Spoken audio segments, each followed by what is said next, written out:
রাস্তা অবরোধ করে আওয়ামী লীগের অসহযোগ আন্দোলন, লাঠিসোঁটা নিয়ে গাড়ি ভাঙচুর, রাস্তা অবরোধ করে ব্যাপক তাণ্ডব আওয়ামী লীগের নেতাকর্মীদের, পুলিশের সাথে দফায় দফায় সংঘর্ষ।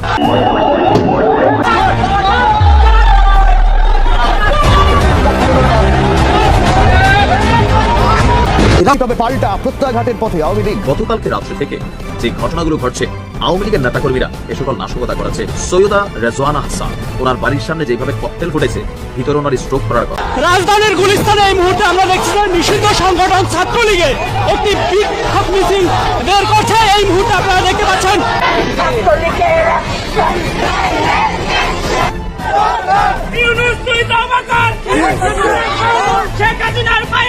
দর্শক, পরিস্থিতি সম্ভবত অনেক খারাপের দিকে যাচ্ছে।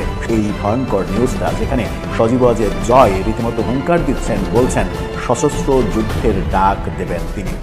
আজকে যখন শেখ হাসিনার মামলার রায় হবে, সেই মামলা নিয়ে তিনি কথা বলেছেন এবং তিনি এটাও বলেছেন মামলার রায় কি হবে। সজীব ওয়াজেদ জয় তার মার মৃত্যুদণ্ডের রায় হতে যাচ্ছে সেটা জানিয়ে আন্তর্জাতিক সংবাদ সংস্থাকে সরাসরি বলেছেন যে আন্তর্জাতিক সম্প্রদায় যদি বাংলাদেশের রাজনৈতিক পরিস্থিতি নিয়ে, যেখানে আওয়ামী লীগের রাজনীতিকে নিষিদ্ধ করা হয়েছে, সেই পরিস্থিতি নিয়ে কোনো পদক্ষেপ না নেয়, মানে শেখ হাসিনা এবং আসাদুজ্জামান খান কামালের বিরুদ্ধে মৃত্যুদণ্ড এবং পুলিশের আইজিপি মামুনের 5 বছরের কারাদণ্ড হয়েছে। এই রায়ের পর এই অবৈধ ইউনূস সরকারের সকল কলা কৌশলীরা তারা ভেবেছিল আওয়ামী লীগের কোটি কোটি সমর্থক রাস্তায় নেমে আসবে, প্রতিরোধ করবে, আগুন সন্ত্রাস করবে।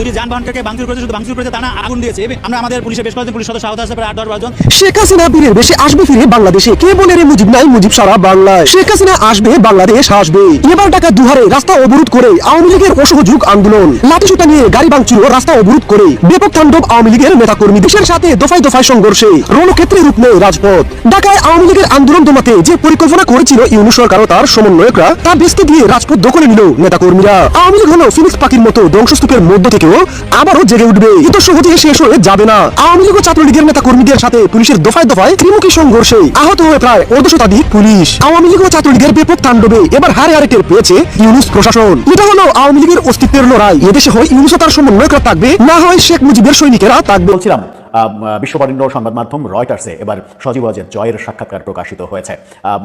এই কথাটা যখন বলছি, তার মাত্র কিছু সময় আগে, অর্থাৎ একেবারে শেষ রাতে এই খবরটি তারা প্রকাশ করেছে। এই খবর রীতিমতো আতঙ্কের জন্ম দিতেই পারে। যখন এই খবর, মানে সজীব ওয়াজেদ জয়ের মুখে যখন সশস্ত্র বিপ্লবের আভাস আমরা পাচ্ছি এবং সরাসরি তিনি বলছেন, ভায়োলেন্সের কথা সরাসরি বলছেন, তখন আমরা ঢাকা সহ সারা দেশে নানা রকমের সহিংসতার চিত্র এই মানে গত ভোর রাতে বাংলাদেশি গণমাধ্যমগুলোতে দেখছি। রয়টার্স এবং আল জাজিরার সেই সংবাদ নিয়েই আমাদের মূল আলোচনা। সজীব ওয়াজেদ জয় কিভাবে সশস্ত্র সংগ্রামে যাবেন সেটা নিয়ে আলোচনা করব। তার আগে 1 মিনিটে আপনাদের সঙ্গে শেয়ার করে নিই যে গত সারা রাতে যখন আপনারা ঘুমিয়ে গিয়েছিলেন যে হয়তো আর কিছু হবে না, সেই ঘুমিয়ে যাওয়ার পরে সারা দেশে যে লঙ্কাকাণ্ডগুলো হয়েছে সেগুলোর এক নজরে একটু দেখে নিতে পারেন।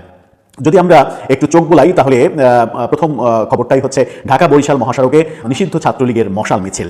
এরপরে আসছে সিলেটে মধ্যরাতে আগুনে পুড়ল কয়েকটি ব্যবসা প্রতিষ্ঠান।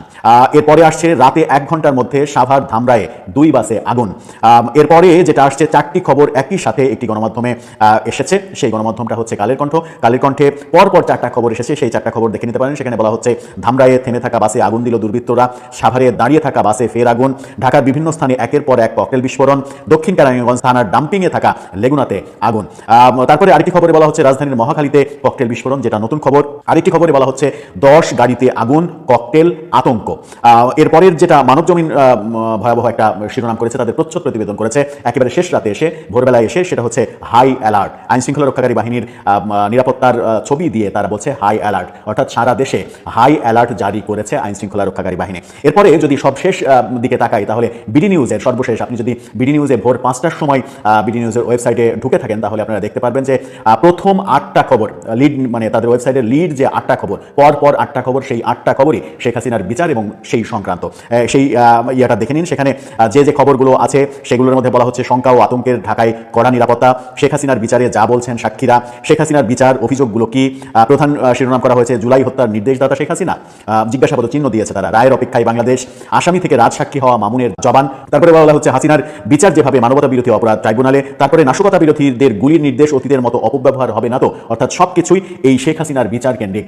যখন আপনি বিচার হতে আর কয়েক ঘন্টা বাকি, সেরকম একটা মুহূর্তে বিডি নিউজের ভোরবেলাতেও ওয়েবসাইটের ঢুকলে সমস্ত নিউজ দেখবেন। 8টা নিউজ, এখানে 7টা দেখালাম, আরও একটা নিউজ রয়েছে, 8টা নিউজ পর লিড নিউজ এই ব্যাপারটাকে নিয়ে। সুতরাং বোঝাই যাচ্ছে ব্যাপারটা আসলেই হাই অ্যালার্টের দিকে যাচ্ছে। এবার যাই মূল খবরে, যে খবরটা বলতে চাচ্ছিলাম সেটা হচ্ছে রয়টার্সের খবর। রয়টার্স সজীব ওয়াজেদ জয়ের সাক্ষাৎকার প্রকাশ করেছে। সেই সাক্ষাৎকারের শিরোনামটা আপনারা দেখে নিতে পারেন। সেখানে বলা হচ্ছে এক্সক্লুসিভ, অর্থাৎ এই এক্সক্লুসিভ ইন্টারভিউ, এক্সক্লুসিভ নিউজটা তারা দিচ্ছে। সেখানে বলছে ahead of Hasina court verdict, Son warns of Bangladesh violence if party ban stay। ঠিক একই খবর তারা যখন ফেসবুকে পোস্ট করেছে, মানে রাত 3:30টার দিকে যখন এই পোস্টটা নিউজের লিঙ্ক দিয়ে তারা তাদের ভেরিফাইড ফেসবুক পেজে পোস্ট করেছে, তখন সেই পোস্টে তারা যে 3 লাইন লিখেছে, সেই 3 লাইন যদি একটু আমি পড়ে শোনাই তাহলে সেটা হয়, Son, an advisor of ousted Bangladeshi Prime Minister Sheikh Hasina said on Sunday that supporters of her Aumi League would block February's national election if a ban on the party was not lifted, warning that protest could escalate into violence। অর্থাৎ তিনি সরাসরি বলছেন যে যদি শেখ হাসিনার বিচারের রায় মানে মৃত্যুদণ্ড দেওয়া হয়, যদি তাদের দলের উপরে নিষেধাজ্ঞা তুলে নেওয়া না হয় এবং যদি তাদেরকে নির্বাচনে অংশগ্রহণ করতে না দেওয়া হয়, তাহলে তাদের এই আন্দোলন সহিংসতায় রূপ নেবে, ভায়োলেন্সের রূপ নেবে এবং সেটা সশস্ত্র সংগ্রামের দিকে যাবে। সম্মেলনটি এতক্ষণ দেখলেন। জুলাই সন্ত্রাসীদের জন্য এটাই ছিল বাহানা আর আক্রমণের মূল কারণ। এখান থেকেই শুরু হয়েছিল জুলাই সন্ত্রাসীদের ক্ষমতা দখলের অধ্যায়। 2024 সালের জুলাই আগস্টে ছাত্র জনতার আন্দোলনের পটভূমিতে যে সহিংসতা ছড়িয়ে পড়ে, তা ছিল বহুস্তরীয়, সমন্বিত এবং দেশি বিদেশি নেটওয়ার্কের অংশগ্রহণে পরিচালিত একটি বৃহৎ সহিংস অভিযান। কিশোর গ্যাং, জঙ্গি সংগঠন, পাকিস্তান ভিত্তিক নেটওয়ার্ক, আইএসআই, ভাড়াটে রোহিঙ্গা বাহিনী, এমনকি দেশের ভেতরকার সন্ত্রাসী গোষ্ঠীগুলোকে এই সহিংসতায় ব্যবহার করা হয়েছিল। বিভিন্ন থানায় মামলা, সরকারি ভবনে অগ্নিসংযোগ, সড়ক অবরোধ, 7.62 স্নাইপার রাইফেল চালানোর দক্ষ চাকুরিচ্যুত সামরিক কর্মকর্তাদের মাধ্যমে সাধারণ নাগরিকদের চোখ, মাথা লক্ষ্য করে গুলি চালানো, এসব প্রমাণ করে যে আন্দোলনের ভিতরে বড় ধরনের অনুপ্রবেশ ঘটানো হয়েছিল। এমত অবস্থায় রাষ্ট্রের নিরাপত্তা নিশ্চিত করতে আইন শৃঙ্খলা বাহিনী তৎপর হয় এবং সংঘর্ষ পাল্টা সংঘর্ষে প্রাণহানির ঘটনা ঘটতে শুরু করে। কিন্তু সন্ত্রাসীরা নিজেরা হত্যাকাণ্ড ঘটিয়ে তার দায় পুলিশের উপর চাপায় এবং জনগণকে উস্কে দেয়। সহিংসতার মাত্রা এমন পর্যায়ে পৌঁছে গিয়েছিল যে প্রধানমন্ত্রী শেখ হাসিনার নিরাপত্তা নিশ্চিত করা সম্ভব ছিল না। সশস্ত্র বাহিনী তাকে জরুরি ভিত্তিতে ভারতে নিয়ে যেতে বাধ্য হয়েছিল এবং এর কিছুদিন পরেই সশস্ত্র বাহিনীর সহযোগিতায় ডক্টর মোহাম্মদ ইউনূসকে প্রধান করে যে অন্তর্বর্তী সরকার গঠিত হয়, সমালোচকরা সেটিকেই জুলাই অভ্যুত্থান বলে আখ্যা দিচ্ছেন। তথাকথিত জুলাই অভ্যুত্থান। সজীব ওয়াজেদ জয় তার মার মৃত্যুদণ্ডের রায় হতে যাচ্ছে সেটা জানিয়ে আন্তর্জাতিক সংবাদ সংস্থাকে সরাসরি বলেছেন যে আন্তর্জাতিক সম্প্রদায় যদি বাংলাদেশের রাজনৈতিক পরিস্থিতি নিয়ে, যেখানে আওয়ামী লীগের রাজনীতিকে নিষিদ্ধ করা হয়েছে, সেই পরিস্থিতি নিয়ে কোনো পদক্ষেপ না নেয়, মানে আওয়ামী লীগের ওপর থেকে নিষেধাজ্ঞা সরিয়ে নিতে সক্রিয় না হয়, তাহলে নিশ্চিতভাবে বাংলাদেশে সহিংসতা বাড়বে। এবং তিনি কনফ্রন্টেশন বলেছেন, তিনি বলেছেন কনফ্রন্টেশন অনিবার্য, মানে সংঘাত অনিবার্য হয়ে উঠবে। আন্তর্জাতিক অপরাধ ট্রাইব্যুনালে শেখ হাসিনার বিরুদ্ধে চলা মামলার রায়ে শেখ হাসিনাকে 2টো অভিযোগে মৃত্যুদণ্ড দেওয়া হয়েছে এবং 1টি অভিযোগে আমৃত্যু কারাদণ্ডের রায় ঘোষণা করা হয়েছে। শেখ হাসিনার সময়কার স্বরাষ্ট্রমন্ত্রী আসাদুজ্জামান খান কামাল, তাকেও মৃত্যুদণ্ড দেওয়া হয়েছে। আর সে সময়কার পুলিশ প্রধান আইজি চৌধুরী আব্দুল্লাহ মামুন, 3 আসামির মধ্যে যিনি একমাত্র কারা হেফাজতে আছেন, তিনি রাজসাক্ষী হয়, তাকে আদালত 5 বছরের কারাদণ্ড দিয়েছে। শেখ হাসিনার বিরুদ্ধে 5 অভিযোগে, এই 3 আসামির বিরুদ্ধেই 5 অভিযোগে আন্তর্জাতিক অপরাধ ট্রাইব্যুনালে মামলা পরিচালিত হচ্ছিল। যেই অভিযোগগুলো আনা হয়েছিল সেগুলো হচ্ছে উস্কানিমূলক বক্তব্য প্রদান, প্রাণঘাতী অস্ত্র ব্যবহার করে আন্দোলনকারীদের নির্মূল করার নির্দেশ, রংপুরে বেগম রোকেয়া বিশ্ববিদ্যালয়ের ছাত্র আবু সাইদকে গুলি করে হত্যা, রাজধানীর চাংখারপুর এলাকায় আন্দোলনরত 6 জনকে গুলি করে হত্যা এবং আশুলিয়ায় 6 জনকে পুড়িয়ে হত্যা করা। এই অভিযোগগুলোর বিচার হয়েছে এবং এই বিচারের রায় হিসেবে এই মৃত্যুদণ্ডের রায় এসেছে। মৃত্যুদণ্ডের রায় এক রকমের প্রত্যাশিত ছিল, এমনকি শেখ হাসিনা আন্তর্জাতিক সংবাদ মাধ্যমে সাম্প্রতিক সকল সাক্ষাৎকারেই বলেছেন যে এই রায় পূর্ব নির্ধারিত, তাকে মৃত্যুদণ্ড দেওয়ার উদ্দেশ্যেই এই আন্তর্জাতিক অপরাধ ট্রাইব্যুনালে তাকে মানবতা বিরোধী অপরাধের দায়ে অভিযুক্ত করে বিচারের কার্যক্রম শুরু করা হয়েছে এবং তিনি সরাসরি একে তার রাজনৈতিক প্রতিপক্ষদের দ্বারা সৃষ্ট একটি আদালত হিসেবে অভিহিত করেছেন।